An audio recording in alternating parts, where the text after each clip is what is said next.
பிட்டு Thomas அவர்களை மேடைக்கு அழைக்கிறோம்.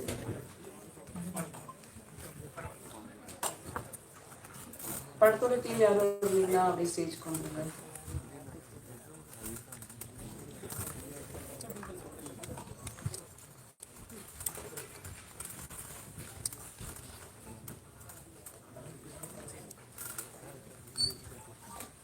அஸ்னா கம்யூனிகேஷன் தயாரிக்கும் முதல் படமே எல்லாரையும் திரும்பி பார்க்க வைத்திருக்கிறது. கனவுகளை காசு கொடுத்து எடுத்திருக்கிறார். புதியதோர் உலகம் செய்து கிட்ட போரிடும் உலகத்தை வேறுட சாய்ப்போம் என்பது போல நீதிக்கு கை கொடுத்து அநீதியை அறவே ஒழிக்க பார்க்கிறார் ஜஸ்டிஸ் ஃபார் ஜென்னி. இந்த படம் மக்களுக்கான படம். படத்தின் தயாரிப்பாளர் சையத் தமின் அவர்களை இப்போது பேச அழைக்கிறோம்.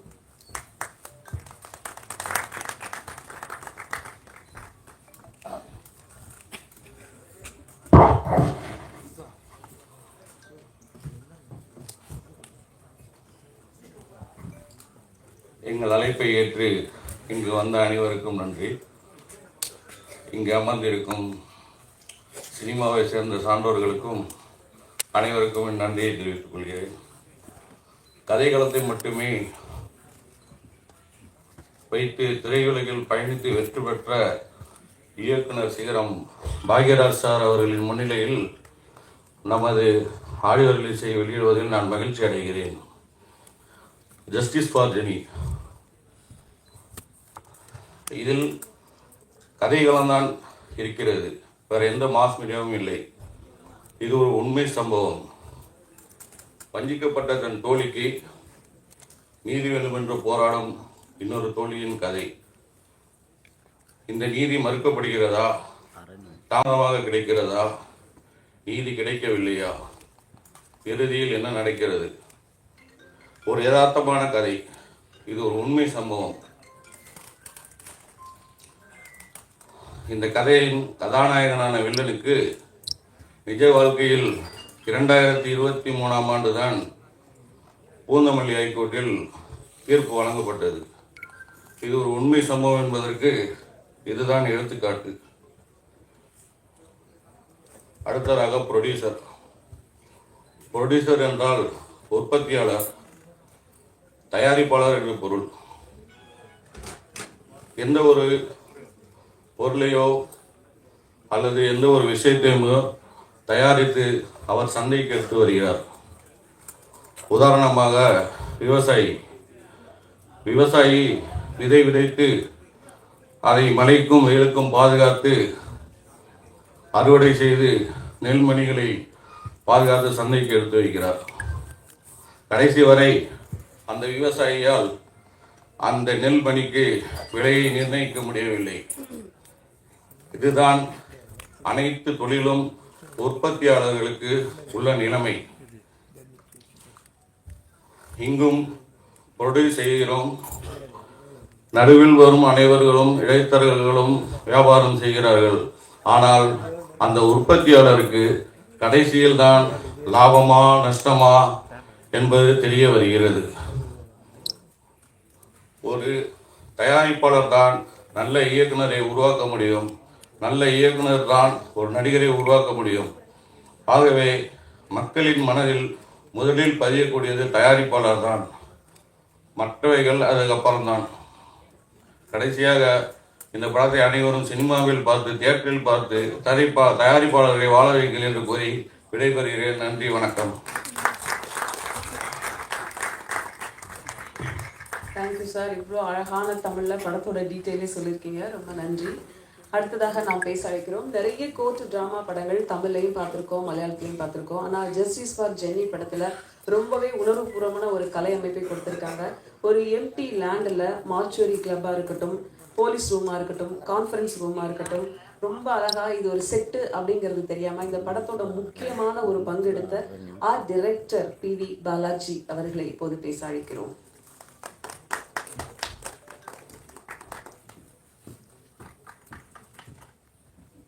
எல்லாருக்கும் வணக்கம்.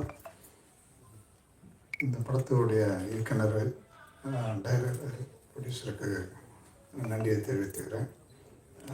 ரொம்ப சிறப்பாக டைரக்டர் இது ஒரு முதல் படம் மாதிரி இல்லாமல் அவர் நல்ல எக்ஸ்பீரியன்ஸான ஒரு டைரக்டராக நல்லா பண்ணார்.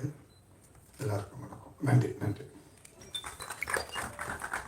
நன்றி சார். அடுத்ததாக நாம் பேச அழைக்கிறோம் ஜெட்டி. தெலுங்கு படம் மூலம் ஒளிப்பதிவாளராக அறிமுகமானார். செகண்ட் யூனிட் கேமராமேனாக திரு ஒளிப்பதிவாளர் ரத்னவேலு டீம்ல ரங்கஸ்தலம், சைரா, எந்திரன், கைதி 150, தேவரா, கேம் போன்ற படங்களுக்கு இவருடைய பங்களிப்பு பெரிய அளவுக்கு இருந்தது. அதே மாதிரி ஜஸ்டிஸ் ஃபார் ஜென்னி படத்துக்கு ரொம்ப ரொம்ப முக்கியமான உழைப்பை கொடுத்திருக்காங்க. கொச்சின், கோவை, திருவனந்தபுரம், சென்னை என்று பல இடங்களில் ஒரு முக்கியமான காட்சி பதிவை கொடுத்த ஒளிப்பதிவாளர் வீரமணி அவர்களை பேச அழைக்கிறோம்.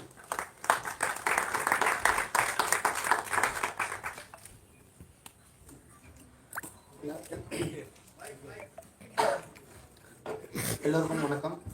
எங்கள் அழைப்பை ஏற்று காலையில் வந்திருக்க மீடியா பர்சனாக அனைத்து மீடியா உள்ளவங்களுக்கும், எங்கள் மேடையில் இருக்க பைக்ராஜ் சார், அந்த சதீஷ் சார், மற்ற ஆர்டிஸ்ட் எல்லாருக்கும் என்னுடைய காலை வணக்கம் தெரிவித்துக்கிறேன். இந்த படம் பற்றி கதையை ப்ரொடியூசர் சொல்லிட்டு அப்புறம் டைரக்டர் சொல்ல போகிறேன்.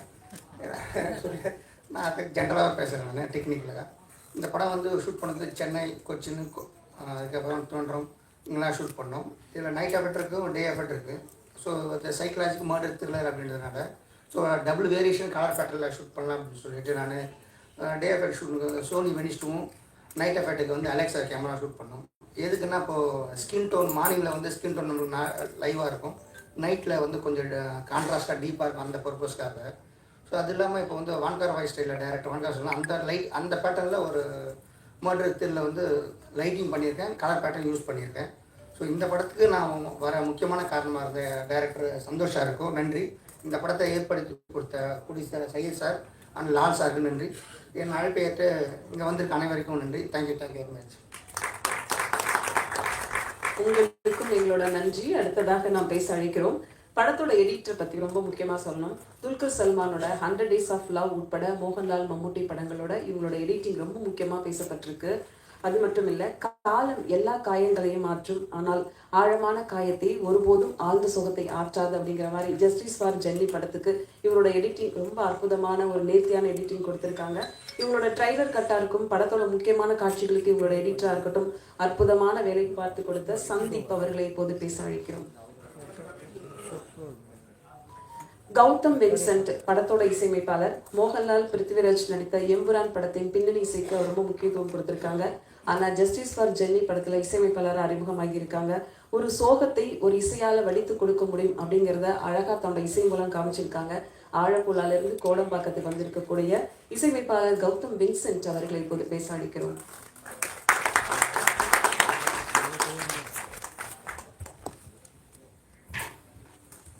எல்லாருக்கும் வணக்கம். நிறைய சந்தோஷம் இருக்கு இந்த மாதிரி ஒரு பிளஸ்ட் ஸ்டேஜில் ஒரு பார்ட்டாக I could be a part of the stage. நான் என் ஊர் கேரளா, பட் என்னோட ஸ்டடீஸு மியூசிக் ப்ரொடக்ஷன் எல்லாமே சென்னை தான். ஸோ தமிழ் தெரியும். அண்ட் இந்த மூவி எனக்கு ரொம்ப ஸ்பெஷல். 2 சாங்ஸு இருக்கு, 3 சாங்ஸ் இருக்குது ஆக்சுவலி. ஒரு ஃப்ரெண்ட்ஷிப் சாங் கூட இருக்கேன், அது இங்கே ப்ளே பண்ணாது, next time it will be done. So one is a friendship song and another one is a pathos song. And another special thing is both the female voices are by my wife Soni Mohan. She's a singer of the songs. So I would like to take this opportunity, romba nandi to Santosh sir, Syed sir, everybody to give me this opportunity. And I hope you all like the music and support me, and all the artists, all of us are newcomers, support us. Thank you so much. நன்றி. அடுத்ததாக பேச அழைக்கிறோம். பாலியல் என்பது நம்பிக்கை இழந்து உடைந்து அழும் நாட்களும், உடைந்து போன மனமும், உள்ளுக்குள் இறந்து கொண்டு இருக்கும் ஒவ்வொரு இதயமும், மூச்சை இறக்கி வாழும் ஒவ்வொரு நாளும் மரணத்தின் வலிகள் என்பதை ஒவ்வொரு சம்பவங்களும் நம்மை நினைவுபடுத்துகிறது. அந்த வகையில் படத்தின் வில்லனாக நடித்த சின்னன் அவர்களை பேச அழைக்கிறோம். படம் பார்த்த பிறகு உங்கள்கிட்ட நிறைய பேசணும்னு நினைக்கிறோம் sir.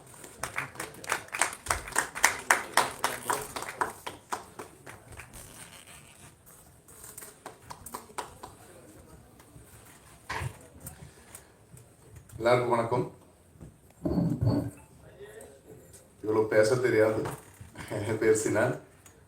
First of all thank you so much director Santhosh sir and crew members. என் முதல்ல ஃபஸ்ட்டு ஸ்டேஜ் இது.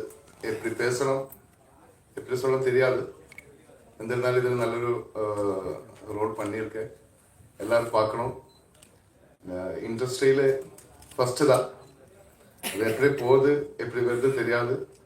எனக்கு கொடுத்த ரோலு என்ன நினச்ச மாதிரி நல்லா பண்ணிட்டு நினைக்கிறேன். உங்களை எல்லாம் படம் பார்க்கணும். எல்லோரும் சப்போர்ட்டும் வேணும். இந்த படம் பண்ணுறதுக்கு ரொம்ப கஷ்டப்பட்டுட்டேன், ரொம்ப டென்ஷன் அடிச்சுட்டேன். அவ்வளோ ரிஸ்க் எடுத்து பண்ண ஒரு படம் தான். உங்களை எல்லோரும் பார்த்து சப்போர்ட் பண்ணி எல்லோரும் அனுகிரகிக்கணும். Thank you so much. Thank you sir. பொதுவாக ஒரு படங்கள் வந்து சமூகத்தோட பிரதிபலிப்பை தான் காமிக்குது. அந்த மாதிரி ஜஸ்டிஸ் ஃபார் ஜென்னி ஒரு பெரிய பாதிப்பை மக்களுக்கு ஏற்படுத்தும் நம்புகிறோம். இரக்கமற்ற கொடூர சம்பவத்துக்கு நியாயமான நீதியும் தண்டனையும் கிடைக்க வேண்டும் அப்படிங்கிறது தான் இந்த படத்துடைய முக்கியமான விஷயமே இருக்குது. இந்த படத்தில் முக்கிய கதாபாத்திரம் ஏற்று நடித்த பிட்டு தாமஸ் அவர்களை பேச அழைக்கிறோம்.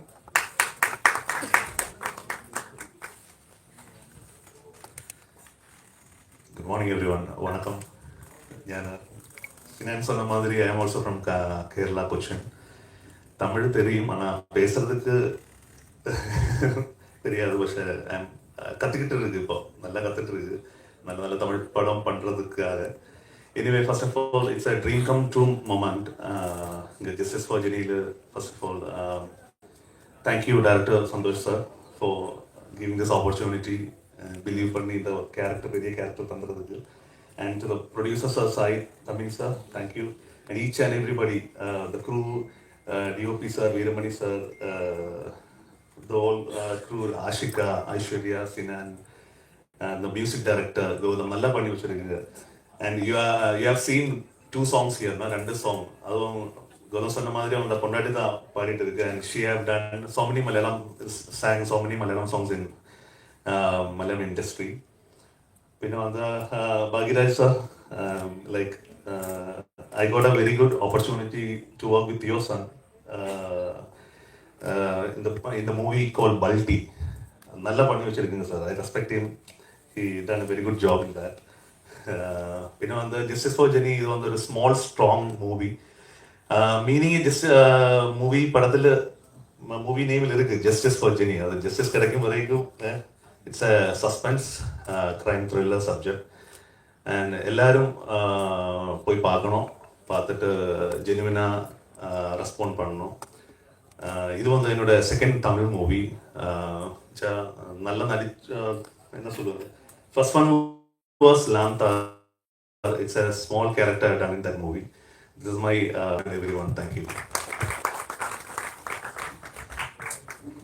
Thank you sir. அடுத்ததாக நாம் பேச அழைக்கிறோம். சில படங்களுக்கு சில முகங்கள் அவசியமாகிறது. இந்த படத்தில் நடித்த ஒரு முக்கியமான ரோல் பற்றி தான் பேச போகிறோம். டிக்டாக், இன்ஸ்டா இவங்களுடைய ஃபேஸ் வந்து அவ்வளோ பெரிய விளம்பரமாக இருக்குது. எல்லாருக்குமே ஏற்கனவே ரீச் ஆனவங்க. மலையாள படம் 2023 மிஸ்ஸிங் கேர்ள் படத்தில் அறிமுகமானவங்க. ரீசெண்ட்லி இந்திரஜித் சார் கூட ஜோடியா தீரம் படத்தில் நடித்தாங்க. இந்த படத்தில் ரொம்ப ஒரு முக்கியமான ஒரு பவர்ஃபுல் ரோலை நடிச்சிருக்காங்க. ஆஷிகா அசோகன் அவர்களை இப்போது பேச வைக்கிறோம். அனைவருக்கும் வணக்கம். என்ன சொல்கிறதுன்னு தெரில. தமிழில் ரொம்ப ஃபார்மலாக பேசலாம் எனக்கு வராது. முதல்ல நன்றி தான் சொல்லணும் கடவுளுக்கு. பாக்யராஜ் சார் கூட, சதீஷ் சார் கூட இப்படி ஒரு ஸ்டேஜ் ஷேர் பண்ணிக்கிறதுக்கு ஒரு வாய்ப்பு கொடுத்ததுக்கு Santhosh sir, thank you so much for trusting me in this project. அப்புறம் ஸோ எக்ஸைட்டட். சத்தியமாக வார்த்தையே வரல, எப்படி சொல்கிறதுன்னு தெரில. ட்ரெய்லர் அவ்வளோ நல்லா இருக்குது, சாங் கூட ரொம்ப நல்லா இருக்குது. அண்ட் ஜஸ்டிஸ் ஃபார் ஜெனி பற்றி பேசும்போது இது வந்து எல்லாரும் பார்க்க வேண்டிய ஒரு படம்னு நினைக்கிறேன். எங்கள் சொசைட்டியில் நடந்த நம்ம நிறைய பேர் கேள்விப்பட்டிருக்கோம் இந்த மாதிரி நிறைய சிச்சுவேஷன்ஸ், இன்சிடென்ட்ஸ்.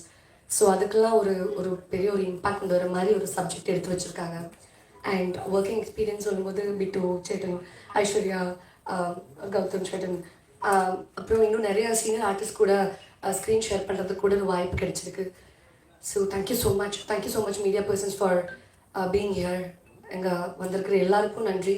எல்லோரும் படம் பாருங்கள், சப்போர்ட் பண்ணுங்கள். Thank you so much. அடுத்ததாக நாம் பேச வைக்கிறோம். இங்கே பட்டுப்புடையில் ரொம்ப காமாக குவாய்ட்டாக ஒருத்தவங்க உட்காந்துருக்காங்க. ஆனால் படத்தில் வந்து பார்த்தீங்கன்னா அசிஸ்டன்ட் கமிஷனர் துவாரகா அப்படிங்கிற ஒரு ரோலில் ஒரு பர்ஃபார்மன்ஸ்னால் அவ்வளோ ஒரு தெருக்க விட்டுருக்காங்க. 2024 இவங்க நடிப்பில் கிளாஸ் பை எ சோல்ஜர் அப்படிங்கிறத விஜய் எஸ்எஸ் கூட ஜோடியாக நடிச்சிருக்காங்க. சரி, இந்த படத்தில் என்ன ரொம்ப முக்கியமாக நடிச்சிருக்காங்க அப்படின்னா, மலையாள பூக்கள் எல்லாம் ஒன்றா சேர்ந்து ஒரு அழகான மாலையாக்கி ஜஸ்டிஸ் ஃபார் ஜென்னி அப்படின்னு கொடுத்துருக்காங்க. படத்தை நம்ம பார்க்க போகிறோம். கண்டிப்பாக எல்லாரும் சேர்ந்து ஒரு அழகான மாலையாக்கி கொடுத்த இந்த படத்தை நம்ம எல்லாரும் சேர்ந்து சப்போர்ட் பண்ணணும். சமூகத்துக்கு ரொம்ப பொறுப்பான படமும் ரொம்ப அவசியமான படமும் கூட. படத்தின் இன்னொரு நாயகி ஐஸ்வர்யா அவர்களை பேச அழைக்கிறோம்.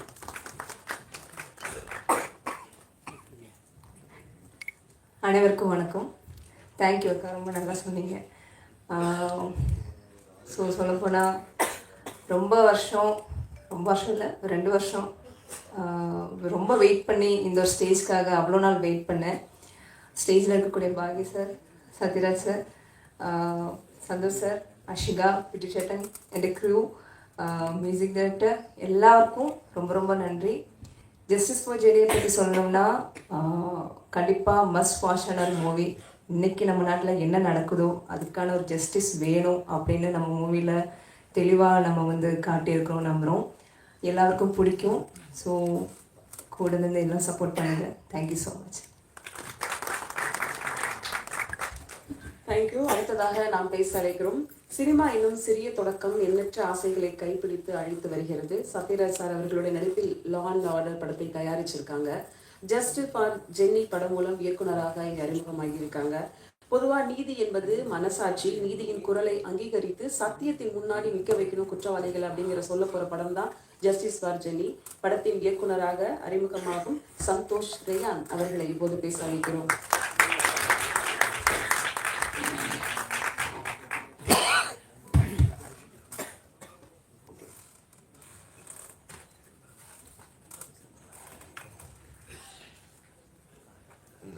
என்னை ஈன்ற என் தாய்க்கு என் முதல் வணக்கம். இங்கே வந்திருக்கும் அனைத்து ஊடக நண்பர்களுக்கும் முதல் வணக்கம்.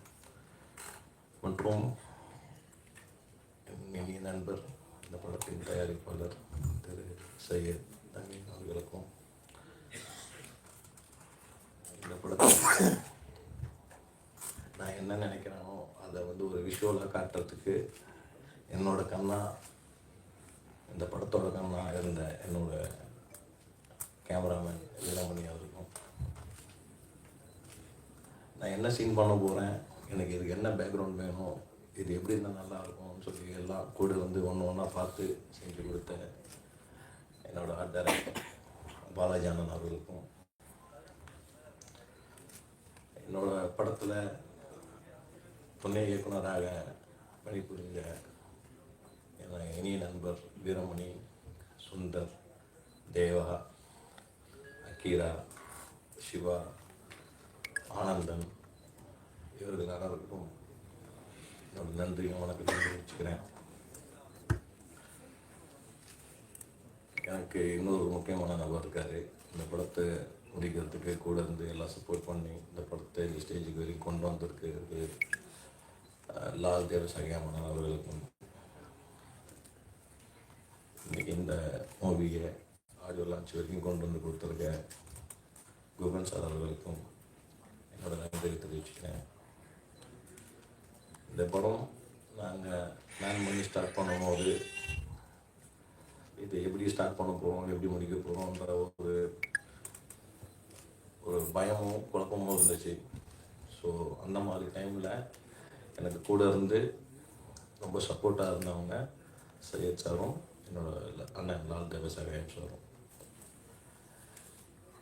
அதுக்கப்புறம் இந்த படத்தோட எக்ஸிக்யூட்டிவ் ப்ரொடியூசர்ஸான என் இனிய தம்பி சரவணனும் மசூதுக்கும் என்னோட நன்றி தெரிவிச்சுக்கிறேன். இந்த படத்தில் ஆஷிகா அசோகன் அவங்க ஒரு லீடாக பண்ணியிருக்காங்க. அவங்க ரொம்ப நல்லா பண்ணியிருக்காங்க. நீங்கள் படம் பார்க்குறப்ப அவங்க எல்லாருக்கும் தெரியும் அவங்க பர்ஃபார்மன்ஸ். அவங்கெல்லாம் கூட இருந்து ரொம்ப ஸ்டெயின் பண்ணி எனக்கு ஒர்க் பண்ணி கொடுத்தாங்க. அவங்களுக்கு என்னோட நன்றி தெரிவிச்சுக்கிறேன். என்னோட இன்னொரு ஹீரோயின் ஐஸ்வர்யா, அவங்க எப்படியாவது இந்த படம் வெளியே வரணும், இந்த ஆடியோ லான்ச்சில் நான் எப்போ சார் வரும்னு நிறைய வாட்டி கேட்டிருக்காங்க. ஸோ இந்த ஆடியோ லான்ச் வரைக்கும் அவங்களுக்கு கொண்டு வந்து உட்கார வச்சுட்டு அவங்களுக்கு ரொம்ப சந்தோஷம். அவங்க நேற்று கூட எனக்கு மெசேஜ் பண்ணியிருந்தாங்க, எனக்கு எல்லாம் கனவு மாதிரி இருக்குது சார் அப்படின்னு. எல்லாம் கனவுலாம் இல்லாமல் நிஜமாக தான் நல்லா ஒர்க் பண்ணி கொடுத்தாங்க ஐஸ்வர்யா. அவங்களுக்கு என்னோட நன்றி தெரிவிச்சுக்கிறேன். இந்த படத்தோட வில்லன் சேனல், அவருக்கு இது ஒரு ஃபஸ்ட்டு படம். ஆனால் அவருக்கு தெரியாது அவர் இவ்வளோ பெரிய ரோல் பண்ண போகிறாருன்னு தெரியாது. நான் கதையும் ஒழுங்காக ஃபுல்லாக சொல்லலை, நான் சொல்கிறத மட்டும் செய்ப்பா அப்படின்னு மட்டும் தான் சொல்லியிருக்கேன். ரொம்ப கஷ்டப்பட்டு நடிச்சிருக்காரு சினன், ரொம்ப நன்றி சினன். இந்த படத்தோட இன்னொரு முக்கியமான விஷயம் மியூசிக் தான். நான் என்ன கேட்குறேன்னா அந்த மியூசிக்கை கூட இருந்து என்னென்ன டியூன் மாற்ற சொல்கிறோம்னா அது கொடுங்க இது கொடுங்கன்னு கேட்குறப்போலாம் கூட வந்து சப்போர்ட் பண்ணி எனக்கு ஒரு நல்ல 3 சாங்ஸ் கொடுத்துருக்காரு. அதுக்கு மேலே படத்தோட ஆர்ஆர் வந்து நீங்கள் படம் பார்க்கும்போது இல்லை ட்ரெய்லர் பார்க்கும்போது உங்களுக்கு தெரிஞ்சிருக்கும். ஆர்ஆரில் ரொம்ப நல்லா பண்ணியிருக்காரு. ரொம்ப தேங்க்ஸ் கௌதம். இன்னொரு தம்பி விட்டு தாமஸ், அவர் இந்த படத்தில் நான் என்ன சொல்கிறேன், என்ன கேட்குறேன், என்ன பண்ண போகிறேன் எதுவுமே கேட்க மாட்டார். இந்த சீன் பண்ணணும், இங்கே போய் நில்லு, அங்கே போய் நில்லுன்னா சரி சார் ஓகே சார் அப்படின்னு நான் சொல்கிறதெல்லாம் கேட்டு நடிச்சிருக்காரு. அவருக்கும் என்னோட தேங்க்ஸ் சொல்லிக்கிறேன். இந்தியாவின் சிறந்த ஸ்க்ரீன் பிளே ஜாம்பவான் என்று அழைக்கப்படும் பாக்யராஜ் சாருக்கு என்னோட நன்றியை தெரிவிச்சுக்கிறேன். ஜெயஸ்கே சதீஷ்குமார் சார், நான் கூப்பிட்டோன்னே ஏன் இதுக்கு என்ன விஷயம் என்ன டைம் அது மட்டும் சொல்லு நான் வந்துடுவேன் அப்படின்னு சொல்லி வந்து உட்காந்துருக்காரு. சாருக்கும் என்னோட நன்றியை தெரிவிச்சுக்கிறேன். நீங்கள் எல்லோரும் இந்த படத்தை பாருங்கள். இந்த படம் வந்து ஜஸ்டிஸ் ஃபார் ஜெனி அப்படின்னு நான் எடுத்துருக்கேன்.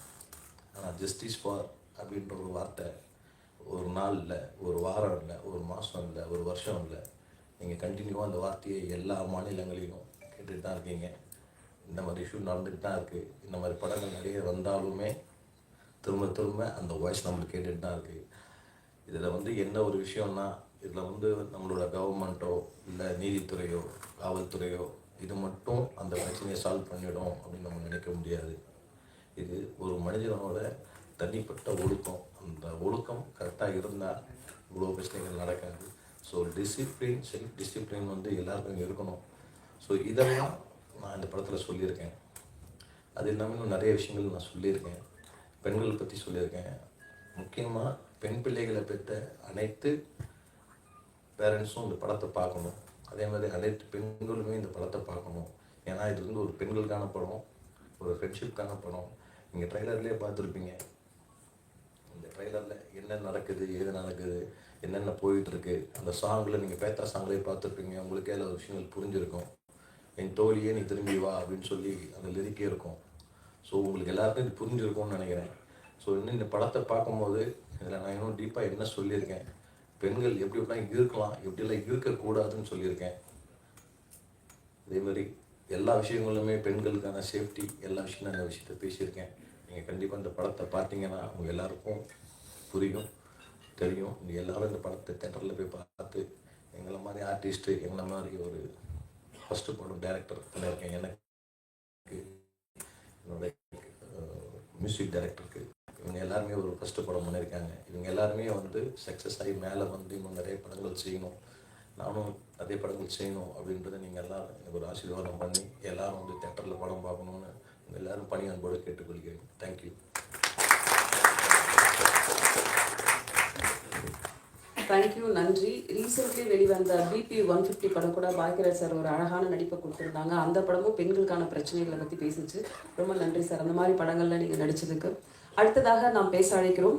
வானவில் தோன்றும் போது வானம் அழகாகிறது, நம்பிக்கை தோன்றும் போது வாழ்க்கை அழகாகிறது.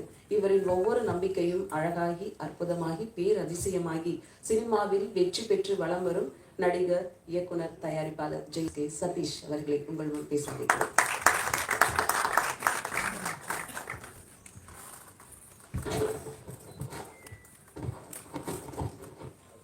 அனைவருக்கும் காலை வணக்கம். முதல்ல இந்த நிகழ்ச்சி வந்து ரொம்ப ஒரு சந்தோஷமான மகிழ்ச்சியான நிகழ்ச்சி. பத்திரிகையாளர்கள் கூட ஒரு 10:30 மணிக்கு ஆரம்பித்து 11:30 மணிக்கு கிட்டத்தட்ட முடிய போகுது. இல்லைன்னா ரொம்ப நேரம் எடுத்து எல்லாரும் வந்து ஒரு சோர்வடையக்கூடிய ஒரு சூழல் இல்லாமல் சொல்ல வேண்டிய விஷயத்த சுருக்கமாக கரெக்டாக சொல்லி பிளான் பண்ணி நல்லா பண்ணியிருக்காங்க. கவிதா உட்பட குழுவினர் அனைவருக்கும் நன்றி. ஜஸ்டிஸ் ஃபார் ஜெனி இந்த படத்தை தயாரித்த சையத் அவர்களுக்கு வாழ்த்துக்கள். ஒரு தயாரிப்பாளர் இவ்வளோ புரிதலோட ஒரு சந்தையை பற்றி பேசி ஒரு படம் வந்து நம்ம யாரையும் டிபெண்ட் பண்ணி படம் எடுக்க வேண்டிய அவசியம் இல்லை, நமக்கு வியாபாரம் தெரிஞ்சால் போதும் அப்படிங்கிற ஒரு சூழலை வந்து இன்றைக்கி யதார்த்த உண்மையை தெரிஞ்சுக்கிட்டு படம் எடுத்திருக்காரு. இந்த படத்தை பற்றி பேசுகிறதுக்கு எனக்கு ஓரளவுக்கு வந்து தகுதி இருக்கு. ஏன்னா இந்த படம் நான் பார்த்துட்டேன். இயக்குனர் சந்தோஷோட முதல் படம் மாதிரி இல்லை, ரொம்ப நல்லா நேர்த்தியாக பண்ணியிருந்தார். அதோட மேக்கிங், எஸ்பெஷலி டிஓபியோட ஒர்க்கு, வீரமணி, அப்புறம் மியூசிக் டைரக்டரோட ஒர்க்கு, அப்புறம் ஆர்டிஸ்ட் ஆஷிகா, அந்த கேரக்டர் வந்து ரொம்ப நல்லா பர்ஃபார்ம் பண்ணியிருக்காங்க. இவங்க ஐஸ்வர்யா, அப்புறம் நண்பர் இன்ஸ்பெக்டராக பண்ணவர், அப்புறம் வில்லனாக பண்ணவங்க, எல்லா கேரக்டர்ஸுமே ரொம்ப நல்லா இருந்தது. படம் ஒரு தொய்வு இல்லாமல் ரொம்ப இவங்க சொன்ன மாதிரி பெண்கள் மட்டுமே பார்க்கக்கூடிய படம் இல்லை, முக்கியமாக ரொம்ப ஆண்கள் பார்க்க வேண்டிய ஒரு படம். எப்படி வந்து நம்ம வந்து சுய ஒழுக்கத்தோடு இருக்கணும், டிசிப்ளின் ரொம்ப முக்கியம்னு சொன்னாரோ, அது ரொம்ப முக்கியமான ஒரு படமாக இருக்கும் இந்த தமிழ் சினிமாவுக்கு. இது ஒரு பைலாங்குவல் படம், தியேட்டரில் சப்போர்ட் பண்ணுங்கள். இந்த படம் நிச்சயம் வெற்றி பெற வேண்டும் என்று அனைவரின் சார்பாக கேட்டுக்கொள்கிறேன். மீடியா சப்போர்ட் பண்ணுங்கள். அதே மாதிரி இந்த நிகழ்ச்சிக்கு வந்திருக்கும் இயக்குனர் பாக்யராஜ் அவர்களுக்கு நன்றி. எப்பயுமே சின்ன படங்களுக்கு வந்து ஒரு ஃபங்க்ஷன், ஒரு ஆடியோ லான்ச்னால் ஆட்களே கிடைக்க மாட்டேங்கிறாங்க, வர மாட்டேங்கிறாங்க. கூப்பிட்டாலே ஏதோ வரேன் அதோ வரேன்னு தயங்குவாங்க. பட் சமீப காலம் இல்லை, நீண்ட நாட்களாக பார்த்துக்கிட்டு இருக்கேன். எந்த ஒரு சின்ன படமாக இருந்தாலும் அந்த தயாரிப்பாளரும் அந்த கம்ப்ளீட் க்ரூவையும் வந்து என்கரேஜ் பண்ணணுன்ற ஒரு மனப்பான்மையோட, ஒரு பெருந்தன்மையோட எல்லா நிகழ்ச்சிக்கும் வந்து தவிர்க்காமல் வந்து கலந்துக்கக்கூடிய இயக்குனர் பாக்யராஜ் அவர்களுக்கு தயாரிப்பாளர்கள் சார்பாக இது ரொம்ப முக்கியம். நம்ம வரவங்களை வந்து கைப்பிடிச்சி நாங்கள் கூட இருக்கோம் வா அப்படின்னு சொல்கிறது வந்து ரொம்ப முக்கியம். அது மாதிரி ஒரு பெரிய ஒரு இயக்குனர், அது அவருக்கு தெரியாத அனுபவம் இல்லை, அவர் பார்க்காத விஷயங்கள் இல்லை.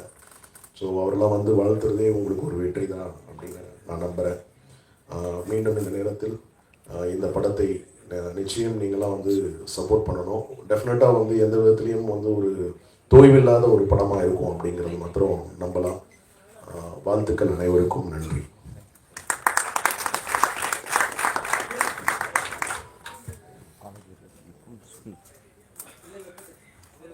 நன்றி சார். அடுத்ததாக நாம் பேச அழைக்கிறோம். மண்ணும் மலையும் காடும் கடலும் எப்போதும் சொல்லும் இவர் படைப்புகளை எதை வேண்டுமானாலும் சாதித்து விடலாம் என்ற உணர்வு தன்னம்பிக்கையிலிருந்து நம்மை மேலே கொண்டு செல்லும். அப்படி தனக்கு ஏற்பட்ட அத்தனை தடைகளையும் சினிமாவில் உடைத்து சிகரம் தொட்டவர். ஆயிரம் படைப்பாளிகளுக்கு தன் படைப்புகள் மூலம் நம்பிக்கை கொடுத்தவர். புதிய படங்களுக்கும் புதியவர்களுக்கும் எப்போதும் வழிகாட்டியாக கைகோர்த்து நிற்கும் நடிகர், இயக்குனர், தயாரிப்பாளர், திரைக்கதை மன்னன், உதவி இயக்குநர்களின் அண்ணன் கே. பாக்யராஜ் அவர்களை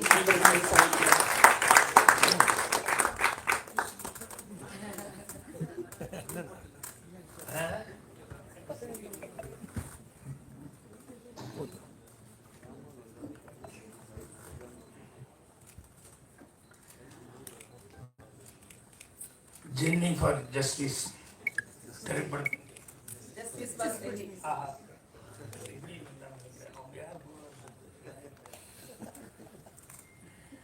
ஜஸ்டிஸ் ஃபார் ஜென்னி. இதில் ஜேன்னு போட்டதுனால எனக்கு அவங்க ஞாபகம் வந்துருச்சு. மரியாதைக்குரிய பத்திரிகை மற்றும் அனைத்து ஊடக நண்பர்களுக்கும் என்னுடைய பணிகளை தெரிவிச்சுக்கிறேன். அதே மாதிரி முன்னால் உட்காந்துருக்க வாழ்த்து வந்திருக்கும் அனைத்து நண்பர்களுக்கும் என்னுடைய வணக்கத்தை தெரிவிச்சுக்கிறேன். நான் இன்னும் படம் பார்க்கல என்னமோ நினச்சிட்டு இருந்தேன். எல்லாரும் இனிமேல் தான் போட போகிறாங்க. ஆனால் சதீஷ் பார்த்துட்டாரு.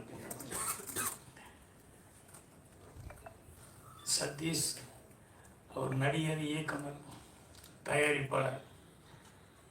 அவர் சமீபத்தில் பண்ண படம் வந்து ஹிந்தி கூட ரீமேக் ஆகுது அப்படிங்கிற அளவுக்கு அது சக்ஸஸ்ஃபுல்லாக பண்ணியிருக்காரு.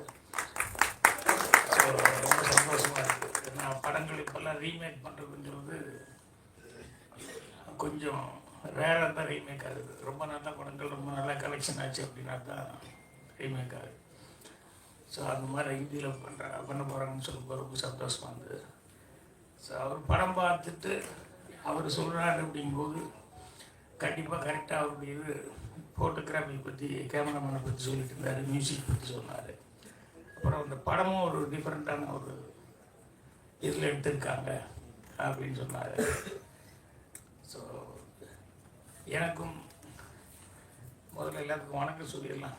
இந்த ப்ரொடியூசர் சையத் அவர்கள் அதுக்கப்புறம் ஆர்ட் டைரக்டர் வந்திருக்காரு, கௌதம் கேமரா, இவர் மியூசிக் டைரக்டர், அப்புறம் ஐஸ்வர்யா, அவனுக்கு நீ விட்டு ஒரு வில்லன் கேரக்டர் செஞ்சிருக்காரு. நான் எல்லாத்துக்குமே என்னுடைய பணிவான வணக்கத்தையும் வாழ்த்துக்களையும் நான் தெரிவிச்சுக்கிறேன்.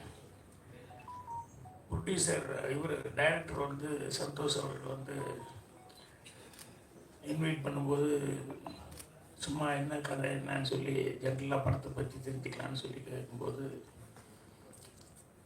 இது ஒரு லேடிஸ்க்கான சப்ஜெக்ட் அப்படின்னு சொல்லிட்டு ஒரு அவுட்லைன் சொன்னார்.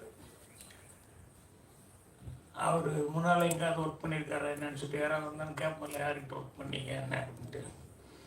இல்லை சார், எனக்கு சினிமாவில் இருந்த ஆர்வத்தில் படங்களை பார்த்து நானே கற்றுக்கிட்டேன், நடிக்கணும்னு ஒரு ஆர்வம் இருக்குது, அதுக்கப்புறம் டைரக்ஷன் பண்ணலான்னு சொல்லி டைரக்ஷன் பண்ணியிருக்கேன் அப்படின்னாரு. அப்போ அந்த அவுட்லைன் சொல்லும்போது வந்து ரொம்ப தெளிவாக சொன்னார்.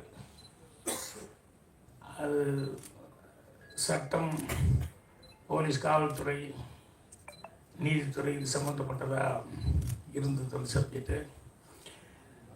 நீட்டாக தெளிவாக சொன்னார்.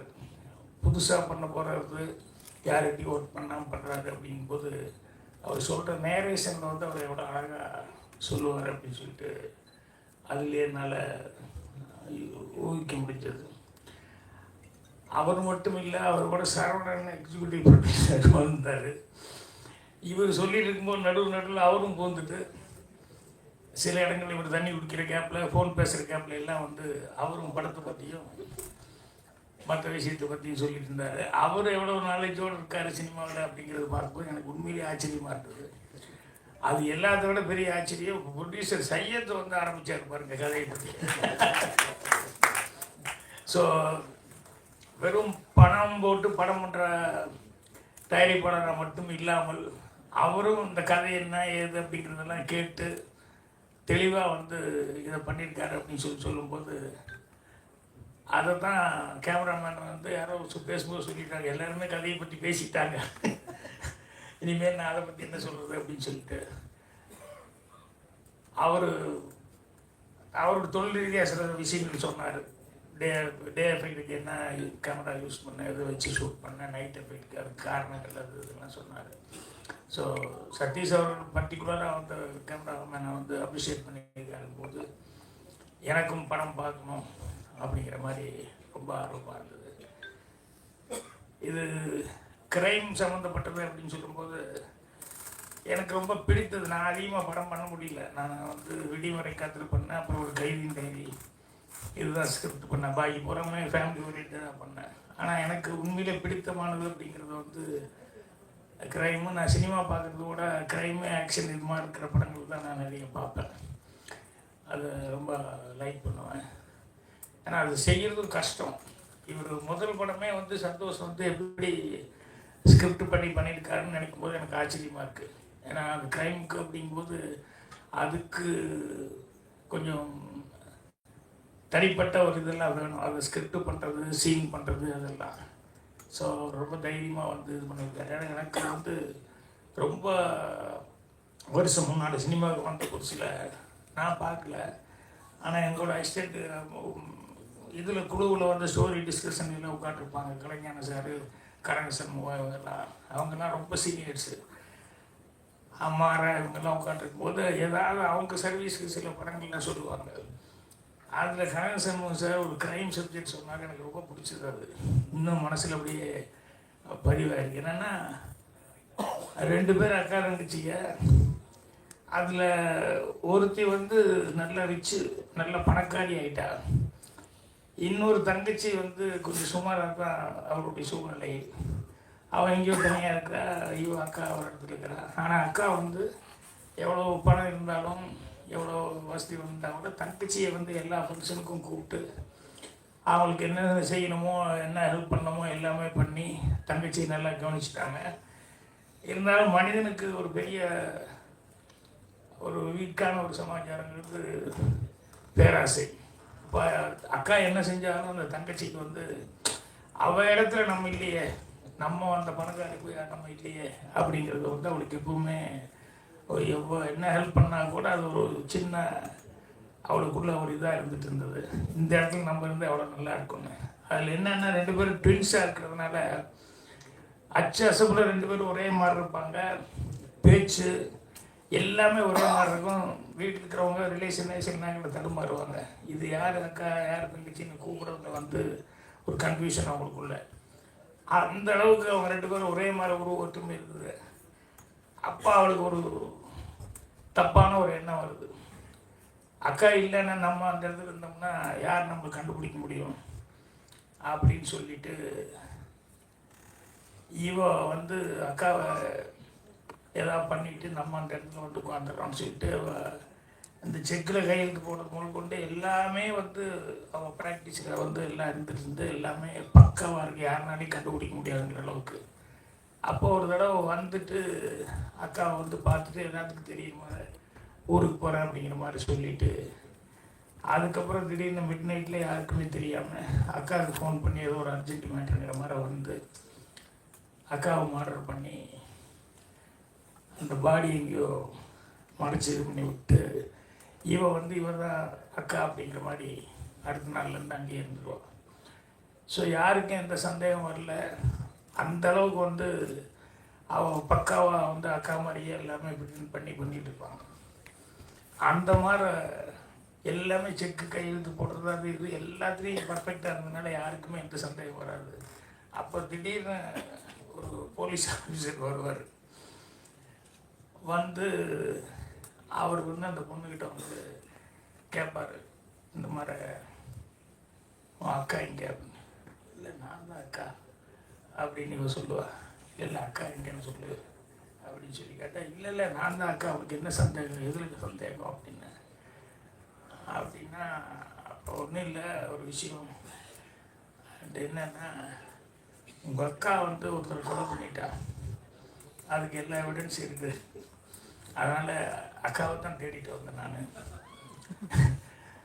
அதனால் நீ உட்காண்ட்ருக்க. அதனால் இப்போ 2 விஷயம். ஒன்று, நீ தான் அக்கான்னா அந்த கொலைக்கு எல்லா எவிடன்ஸ் இருக்குது, நீ அரெஸ்ட் ஆகிக்கிற, நீயே சரண்டர் ஆகிக்கோ. இல்லை நீ தங்கச்சி அப்படின்னா உங்கள் அக்கா எங்கே, அக்காவை என்ன பண்ண. ஸோ அக்கா கண்டிப்பாக நீ கன்ஃபார்மாக அவளை கொலை பண்ணிட்டேன்.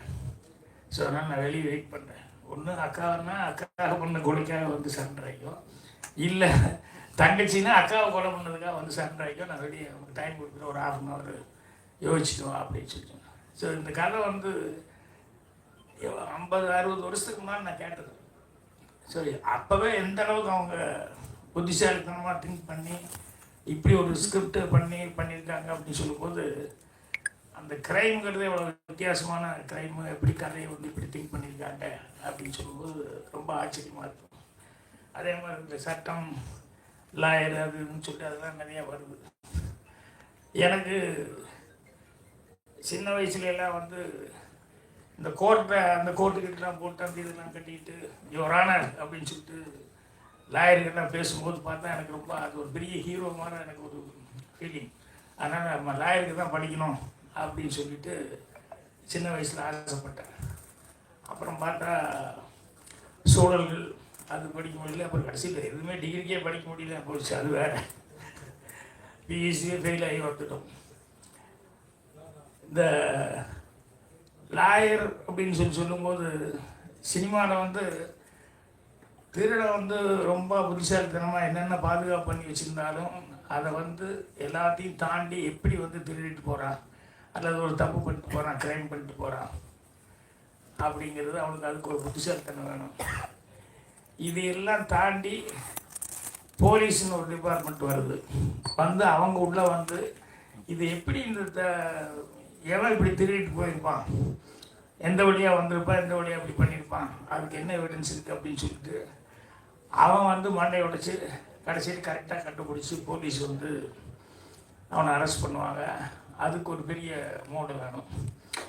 இது ரெண்டையும் தாண்டி அதுக்கப்புறம் வந்து இந்த திருட மூடையே கெட்டிக்காரத்தனம், அதை கண்டுபிடிக்கிறது போலீஸ்காரர் அதோட கெட்டிக்காரத்தனம். கடைசியில் அதுக்கப்புறம் லாயர்கிட்ட போவாங்க. அவர் இந்த கேஸை வாங்கிட்டு அவர் கேட்பார், என்ன பண்ண ஏது பண்ண அப்படின்னு சொல்லிட்டு. இவன் இப்படி தான் தப்பு பண்ணிட்டான், அது பண்ணிட்டான் அப்படின்னு சொல்லும்போது இவன் திருநதில் எப்படி இவன் பிடிச்சது எதை வச்சு பிடிச்சான் அப்படின்னு சொல்லிட்டு இதை உடைக்கிறதுக்காக லாயர் அவரு மூளையை பிரயோகப்படுத்துவார். அது இதை விட கிரேட்டு. இருக்கிறது இல்லைன்னு பண்ணிடுவார், இல்லைங்கிறது இருக்கிறதுன்னு சொல்லி பண்ணிடுவார். ஸோ அந்த லாயர் மூளைங்கிறது ரெண்டு விட வித்தியாசமான ஒரு பிரெயின். ஒரு கேஸ் வந்து ஒருத்தன் பட்ட பகலில் வந்து வெட்டியிருக்கான், எல்லோரும் பார்த்துருக்காங்க, எல்லா எவிடன்ஸும் கரெக்டாக இருக்குது. கடைசியில் வந்து யாருனாலையும் ஒன்றும் பண்ண முடியாது, அவனுக்கு ஜட்ஜ்மெண்ட் வரப்போகுது அப்படின்னு சொல்லும்போது அப்போ அவன் வந்து யாரோ ஒருத்தர் வந்து இந்த லாயர் எப்படி அவர் எப்படியா வெளியே விழுந்துருவார் அப்படின்னு. அவங்க கூட இருக்கவங்களுக்கு யாருக்குமே நம்பிக்கை இல்லை, இந்த லாயர் எப்படி வெளியே கொண்டு வர முடியும், எல்லோரும் விட்னஸோடு பார்த்துட்டாங்க, பகல்லையே நடந்தது, இதுக்கு சான்ஸே இல்லையா அப்படின்னா இல்லை அப்படின்னா அவர் கொஞ்சம் ஃபீஸ் அதிகமாக கேட்பார், நான் கண்டிப்பாக வெளியே விழுந்துருவார் அப்படின்னு. அப்புறம் போனால் ஒரு 25 லட்சம் கொடுத்தீங்கன்னா கொண்டு வந்துடுறேன் நான் அப்படிங்கிற மாதிரி சொன்னால் யாருக்கும் நம்பிக்கை இல்லை கண்டிப்பாக கொண்டு வந்துடுறேன் அப்படின்னு சொல்லிட்டு அடுத்த நாள் வந்து கோர்ட்டை வந்து வாதாடும் போது அவர் வந்து என் ஆள் கொலை பண்ணான்னு சொல்லியிருக்காங்க. அதுக்கு வந்து அருவாள் கொண்டு வந்து வச்சுருக்காங்க.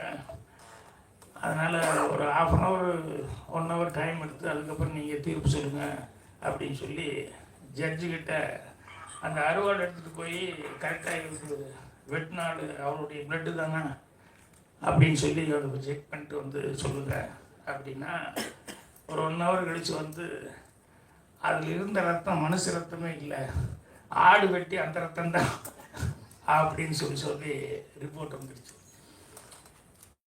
இவர் என்ன பண்ணாருன்னா டிபார்ட்மெண்ட் ஆளுக்கு இவ்வளோ லட்சம் வாங்கினார் இல்லையா, அதை பாதுகாப்பாக வச்சுட்டு பண்ண போலீஸ்கார் அவனுக்கு ஒரு 5 லட்சத்தை கொடுத்து அதை 1 hour மட்டும் கொண்டு வந்துட்டு அப்புறம் மறுபடியும் திருப்பி கொண்டு போய் வச்சிடலாம் கொடுன்னு சொல்லி அதை வாங்கிட்டு வந்து க்ளீனாக அதை க்ளீன் பண்ணிவிட்டு ஆட்டை வெட்டி அந்த ரத்தத்தை வந்து இது பண்ணதுக்கப்புறம் கொண்டு போய் உள்ளே வச்சிரு அப்படின்னு சொல்லி அதை மாற்றிட்டாரு. ஸோ அவ்வளோ பணம் 25 லட்ச ரூபா அப்படின்னு சொல்லி கேட்டவர் வந்து எவ்வளோ புத்திசாலித்தனமாக அந்த அறுவாலையே வந்து இது மனுஷ ரத்தமே இல்லை அப்படிங்கிற அளவுக்கு பண்ணியிருக்காரு. அப்படிங்கும்போது அந்த லாயருக்கு உண்டான அந்த பிரெயின் அப்படிங்கிறது. ஸோ இது எல்லாத்த விட இன்னொன்று பாருங்கள், திருடனுக்கு கெட்டிக்கார, அதுக்கப்புறமா வந்து போலீஸ் அதை விட கெட்டிக்கார, லாயர் அவங்க எல்லாத்தோட கெட்டிக்கார. ஆனால் இதையெல்லாம் தாண்டின ஒரு கெட்டிக்காரத்தனா அந்த மூளை இருந்தால் தான் ஒரு ரைட்டர் ஆக முடியும். ஏன்னா அந்த மூணையுமே கிரியேட் பண்ணுறது இவன் தான்.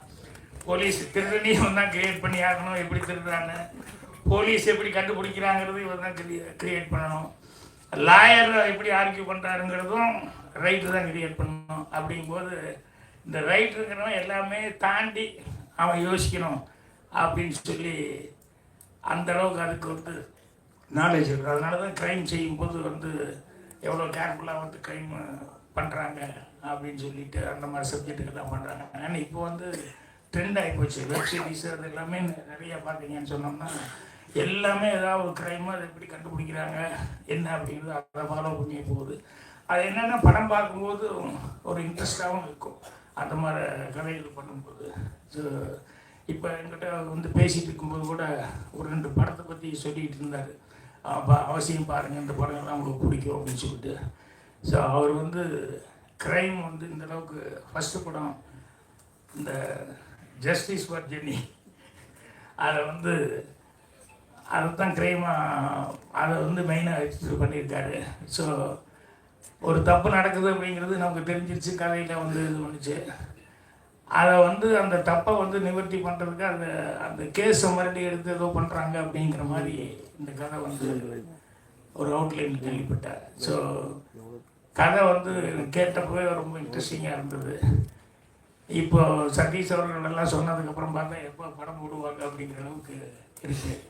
ஸோ அவசியம் இந்த மாதிரி படங்களுக்கு வந்து இது யார் எவ்வளோ பேர் நடிச்சிருக்காங்க, எவ்வளோ ஃபெமிலியர் அப்படிங்கிறத விட சப்ஜெக்ட் நல்லா இருந்து அதுக்கு தகுந்த மாதிரி ஆர்டிஸ்ட்டுக்கு வந்து கரெக்டாக பர்ஃபார்மன்ஸ் பண்ணியிருந்தாங்க அப்படின்னு சொன்னோம்னா கண்டிப்பாக படம் பார்க்குற எல்லாத்துக்குமே அது ரொம்ப இம்ப்ரெசிவாக இருக்கும். ஸோ அதனால் இந்த படத்தை நானும் எதிர்பார்த்துருக்கிறேன்.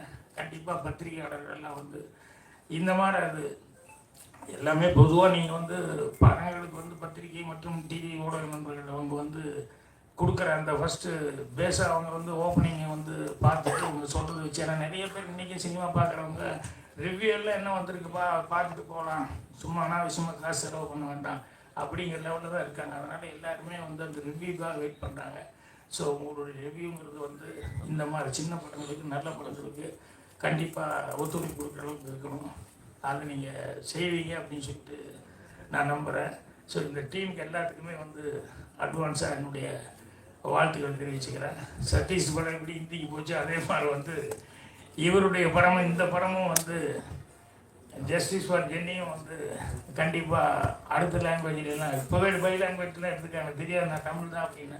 அப்புறம் என்னடா ஒரே கேரளா வரையா இருக்குது, எல்லாருமே மலையாளத்துக்கு கொஞ்சம் பேசுகிறவங்க தான் நிறைய பேர் இருக்காங்க அப்படின்னு சொல்லி அப்புறம் கேட்டால் ஒருத்தர் பேசும்போது தான் தெரிஞ்சது பை லாங்குவேஜில் தான் பண்ணியிருக்காங்க, தமிழ் அண்ட் மலையாளம் அப்படின்னு சொல்லி. ஸோ அதனால் அடுத்தது வந்து அடுத்த லாங்குவேஜுக்கெல்லாம் கூட இந்த படம் வந்து ரீமேக் ஆகி சக்ஸஸ்ஃபுல்லாக போகணும் அப்படின்னு சொல்லி என்னுடைய வாழ்த்துக்களை தெரிவிச்சுக்கிறேன். நன்றி, வணக்கம். நன்றி சார். வெறும் உண்மை மட்டும் போதாது, ஒரு வழக்கறிஞர் வேண்டும் அப்படிங்கிறது ஒரு பழமொழி. ஜஸ்டிஸ் ஃபார் ஜென்னி ஒரு நீதிக்கு குரல் கொடுக்குற ஒரு படமாக அமையும் போது வந்திருந்து சிறப்பு சேர்த்த அனைவருக்கும் நன்றி. இப்போது படத்தோட ட்ரெய்லர் லான்ச் ரிலீஸு சிறப்பு விருந்தினர்கள் ஜேஎஸ்பி சதீஷ் மற்றும் பாக்கியராஜ் சார் வெளியிட படத்தோட டீம் இந்த நிகழ்ச்சியை பெற்றுக் கொள்வார்கள். ஃபர்ஸ்ட் வீடியோ, அப்புறம் போட்டோ எடுத்துக்கலாம்.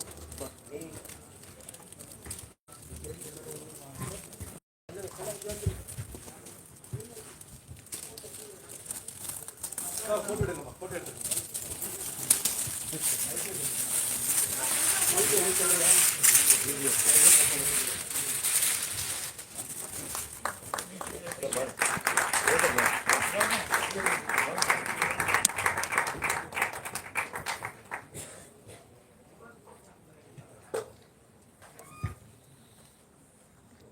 விஷுவல் ஓகேவாண்ணா? விஷுவல் ஓகேவா? ராஜேஷ் சொல்ல தாங்க. ஓகேவா? ஓகேவா? ஓகே, கார்த்தி எடுத்து. Photos sir centre